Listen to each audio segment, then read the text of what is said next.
All right, welcome back, film fans. Get ready, because today we are going deep, deep, deep into some international film trilogies. Yeah. We're talking hidden gems, the ones that maybe haven't gotten as much love as they should have. That's right, we're going beyond Hollywood, folks, so buckle up for a trip around the world through some seriously amazing cinema. Yeah, and what's so cool about these trilogies is that they give you a glimpse into different cultures and perspectives. Exactly, it's like getting a crash course in filmmaking from around the globe. Okay, so first stop, Europe. Let's talk the Three Colors trilogy. I mean, it's a classic, but I'm curious, what do you think makes it so special? You know, a lot of people talk about the visual style and how it connects to those big ideals from the French Revolution, liberty, equality, and fraternity. Right. But for me, it's the way it weaves those grand ideas into these personal, human stories. Yeah, I see what you mean. You start to see how these characters, who seem totally separate, are connected in these subtle ways, like by fate or circumstance. Yeah, and each film is named after a color of the French flag, blue, white, and red. It's not just a title, though, right? Each color actually means something in the film. So is it just a visual thing, or is there more to it? It's definitely more than just looks. The director, Kieslowski, he uses color to evoke emotions, to symbolize themes, even to hint at what's going to happen, like in Blue, for example. Yeah. The main character, Julie, she's dealing with this intense grief and isolation, and the film uses a lot of blue hues, which reflects her emotional state. Oh, that's so cool how they use those visuals to really drive home the emotions. It's subtle, but so effective. All right, so the Three Colors trilogy is all about those deep human connections. Now, switching gears to South Korea, we've got a completely different vibe with the Vengeance trilogy. This one is known for being pretty intense, right? Oh yeah, definitely not for the faint of heart. Yeah. This trilogy, directed by Park Chan-wook, it explores that darker side of human nature, like the idea that revenge can consume you. I've heard it described as brutal and unflinching. It is, but it also makes you think about some big questions like morality and what true justice really means. Right, and each film, while it has its own story, is still tied to this overall theme of vengeance. Absolutely. And what's interesting is that Park Chan-wook, he doesn't just present revenge as this simple good versus evil thing. So there are nuances. Oh, tons. Like in Sympathy for Mr. Vengeance, you see the main character do some awful things. But his actions come from this place of desperation and grief. It makes you question who the real victim is. Wow, that's deep. So it's not your typical revenge story? You mentioned the violence is graphic, though. Is it just there for shock value, or does it serve a purpose? It's definitely stylized, but it's not just thrown in there randomly. Park Chan-wook uses it to show the real consequences of revenge, how it destroys people and everything around them. So it's more about the impact. Exactly. It's like a warning, showing how corrosive vengeance can be. So it's not glorifying violence, but rather showing the ugly truth of it. And from what you're saying, it seems like this trilogy is more than just thriller. It's a commentary on the cycle of violence itself. Exactly. It makes you think about how violence begets more violence and whether revenge can ever truly bring peace. Wow, that's heavy stuff. Okay, so we've gone from deep drama to intense psychological thriller. Now let's head over to Japan for a trilogy that's a total epic, The Human Condition. This one is known for its length, almost 10 hours. Oh, yeah, it's a commitment, for sure. This trilogy by Masaki Kobayashi follows a Japanese pacifist named Kaji, who's drafted into the army during World War II. It's an unflinching look at war and how it impacts the human soul. Okay, so you said Kaji is a pacifist. Does that mean the film has an anti-war message? Absolutely. The whole trilogy is this searing indictment of war. You see how Kaji, who's trying to hold on to his humanity and resist the brutality around him, gets slowly broken down by the system. So it's not just about the battles, it's about the internal struggle to stay true to yourself when surrounded by so much suffering. Exactly. And even though it's set during World War II, those themes still resonate today. Anytime there's conflict and oppression, it's a reminder that war comes at a huge human cost, and that we need to fight against anything that tries to dehumanize us. Yeah, that's powerful. Okay, speaking of powerful, let's move on to Russia for a trilogy that's visually stunning and steeped in history, the Russian Ark trilogy. Oh, this is a good one. Okay, so the first film, Russian Ark, is known for being filmed in one continuous shot, right? Like it takes you through 300 years of Russian history, all inside the Hermitage Museum. That sounds incredible. It is. The director, Alexander Sokurov, he achieved something truly amazing with that film. But the whole trilogy, it goes beyond that. How so? It uses art and history to explore Russia's relationship with its past, its identity, its everything. Wow, so it's not just a visual spectacle. Not at all. It makes you think about memory, loss, the power of art. It forces you to consider how history shapes who we are today. I'm noticing a pattern here. All these trilogies are about so much more than just entertainment. They're making us think about big ideas, about what it means to be human, about our shared history. It's like a crash course in philosophy and history and psychology all rolled into one. Exactly. And that's what makes them so enriching. They engage your mind and your emotions at the same time. And honestly, I'm still processing those first few films we talked about. The emotions, the visuals, the sheer ambition of some of these directors, it's incredible. It really is something else how they use this trilogy format to tell these huge epic stories, exploring these deep, meaningful themes. Right. It's not just a story, it's like a whole world they create. Yeah. So as we get into more of these trilogies, I'm curious, are there any big themes that tie these films together? They seem so different on the surface. Well, one theme that keeps coming up is the whole idea of justice. Or maybe more accurately, the fact that justice isn't always simple or clear-cut. We saw that in the Vengeance trilogy, but it comes up in a lot of these films. Yeah, you're right. It's not always about good guys versus bad guys. Definitely not. Hmm. It's about those gray areas, the tough choices, the times when it's hard to tell who the victim is and who's the one doing wrong. Exactly. Like, take Krzysztof Kieslowski's Decalogue, for example. It's a 10-part series. But two of the films, a short film about killing and a short film about love, are often grouped as a trilogy. I see. They explore the Ten Commandments in modern Poland, and they really force you to ask yourself some difficult questions about crime, punishment, and what it means to be moral. You mentioned a short film about killing is particularly thought-provoking. What makes it so powerful? It takes a hard look at the death penalty. Kieslowski doesn't shy away from showing how brutal it is, and it makes you wonder if taking a life, even as a punishment, can ever be the right thing to do. Wow. It sounds intense. Definitely not your average crime drama. Speaking of crime dramas, we have to talk about the Infernal Affairs trilogy from Hong Kong, the one that inspired Scorsese's The Departed. What makes this trilogy so captivating? Oh, the Infernal Affairs trilogy, it's a masterclass in suspense.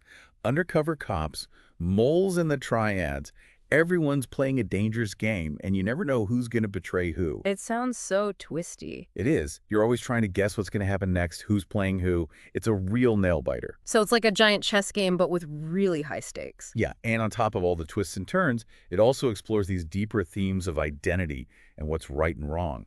You see these characters living these double lives, and you have to wonder, how does that affect their sense of self? Do they even know who they are anymore? Wow, that's so interesting. So we've got trilogies about justice and morality, and now this one adds the whole layer of identity and deception. Are there any other big themes we should keep an eye out for? Well, another one that stands out is the idea of national identity, especially in trilogies like The Human Condition and the Russian Ark trilogy. They both grapple with their country's histories, the good and the bad, and what it means to be a part of those nations. Right. The human condition really takes us through the horrors of World War II from a Japanese perspective. It's not just about war, it's about a whole nation trying to come to terms with its past. Exactly. And the Russian Art trilogy does something similar, but with art and history, using them to understand Russia's legacy, with all its triumphs and its struggles. It's amazing how these films use the past to shed light on the present. Yeah, they're not just telling stories. They're making us think about what shaped the world we live in today and how we understand ourselves within it. Okay, so we've got all these heavy themes, but let's talk about style for a second. I mean, visually, a lot of these trilogies are just breathtaking, like the Three Colors trilogy with its symbolic use of color, or Russian Ark with that incredible one-take shot. It seems like these filmmakers are pushing the boundaries of what you can do with film. Oh, they are. These aren't just filmmakers, they're artists creating these visual masterpieces. They understand how images can grab you, how they can make you feel something, how they can pull you right into the world of the film. Yeah, it's not just about making things look pretty. It's about using those visuals to tell the story in a powerful way. Like in Old Boy, remember that hallway fight scene? It's incredibly violent, but it's also beautifully choreographed, almost like a dance. That's Park Chan-wook for you. Yeah. He combines violence and beauty in this really unique way. It's disturbing, sure, but you can't look away. He's a master of making you feel things, even with the most shocking images. It's like he's daring you to look away, to ignore what's happening, but you can't because it's just so powerful. Speaking of powerful, We can't forget the characters in these trilogies. Some of them are so memorable they stay with you long after the film is over. Oh, absolutely. These filmmakers know how to create characters that are complex, flawed, real people. Like Lisbeth Salander from the Millennium Trilogy. She's a hacker, a survivor, a fighter. She defies all the stereotypes of what a female character should be. She's a true icon. Yeah, she's amazing. And what about Apu from the Apu trilogy? We see him grow up from a child to an adult, and you feel like you're right there with him through all his ups and downs. What's so great about these characters is that they're not always perfect. They make mistakes, they struggle, they're human. And that's what makes them so relatable, so real. We see ourselves in them, and it makes the whole experience so much more powerful. Speaking of powerful, let's circle back to the Three Colors trilogy for a moment. What do you think it is about this series that resonates so deeply with people? For me, it's the way Kieslowski explores those big universal themes, love, loss, the search for connection. Each film is like a different piece of the puzzle, and together they paint this picture of the human experience that's both heartbreaking and full of hope. Yeah, and he does it all so subtly, so delicately. There's no big drama, no easy answers. It's just life with all its complexities and beauty. And you really feel that in Blue. Yeah. The main character, Julie, she loses her husband and daughter, and it's devastating. But you see her go through this journey of grief and healing, and it's ultimately empowering. That's Kieslowski at his best. He doesn't shy away from the dark side of things, but he always finds that spark of hope, that light at the end of the tunnel. It's a reminder that even when terrible things happen, we can find a way to keep going. And that's what great art does, right? It challenges us, it moves us, and it reminds us that we're not alone in this world. Absolutely. And I think that's what all these international trilogies do so well. They show us different ways of seeing the world, but they also remind us of what we all share, what connects us as humans. And they do it with such artistry and skill. It's truly inspiring. Well, our cinematic journey isn't over yet. We've got a few more trilogies to explore in part 3, some that might not fit neatly into any category, but they're definitely worth watching. It's amazing how these trilogies, even though they come from all over the place, they seem to be talking to each other, exploring those big questions from so many different angles. Yeah, I think that's what's so cool about film, It's like this universal language. Totally. So you mentioned we have some trilogies that are a bit harder to pin down. Where do we start with those? Well, let's go back to Krzysztof Kieślowski and the Decalogue for a minute. Remember how we talked about how a short film about killing and a short film about love kind of form their own little trilogy within that larger series? Right, like they weren't meant to be a trilogy, but they just worked together thematically. Exactly. And both of them really dive into some serious moral dilemmas, stuff that's super relevant to, well, life in general. A short film about killing is a really powerful example. Oh, yeah. It's more than just a crime story. It's like this really intense examination of the death penalty, forcing you to think about what it means to take a life, even as a punishment. It sounds heavy. It is. But it's so well done. It doesn't give you easy answers, just those hard, raw truths. Okay, so from Poland and all those ethical questions, let's jump over to Hong Kong, where things get a little more, how should I say it, action-packed. Oh, yeah. The Infernal Affairs trilogy will definitely get your heart racing. I actually haven't seen this one yet, so tell me more. Oh, man, you are in for a treat. It was the inspiration for The Departed, but with that classic Hong Kong flair. Think undercover cops, moles in the triads, and everyone's playing this super high-stakes game where you never know who's on whose side. Whoa, so it's like a thriller on steroids. Pretty much. But it's more than just explosions and car chases. It's about identity, about deception, about how far you'll go to survive. Sounds intense. Okay, that's definitely going on my list. But before we get lost in all the action, let's shift gears to something a little more contemplative. The Apu trilogy from India. Ah, now this is a special one. It follows the life of this guy named Apu, from his childhood in a small village to his adulthood in the city. It's like a coming-of-age story, but it's so much more than that. I've heard it described as poetic, really moving. It is.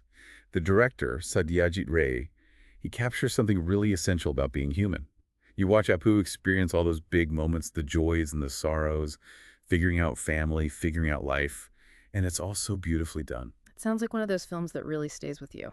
All right, so we've got these hard-hitting dramas, twisty thrillers, and now this beautiful poetic story. What else do we have? Well, last but not least, we have to talk about the Millennium Trilogy.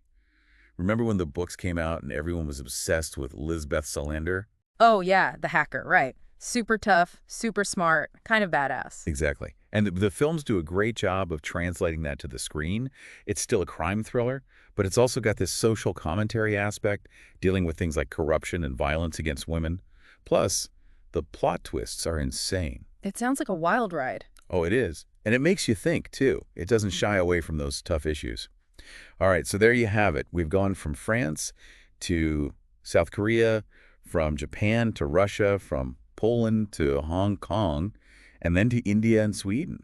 That's quite a journey, right? It really is. I feel like I've learned so much about film, about different cultures, about everything, really. Yeah, and I hope everyone listening feels the same way. There's this whole world of incredible cinema out there, and we've only just scratched the surface. Absolutely. If you're looking for something new, something thought-provoking, something visually stunning, dive into these international trilogies, folks. You won't regret it. All right, that's it for our deep dive this week. We hope you enjoyed the ride. Until next time, happy watching.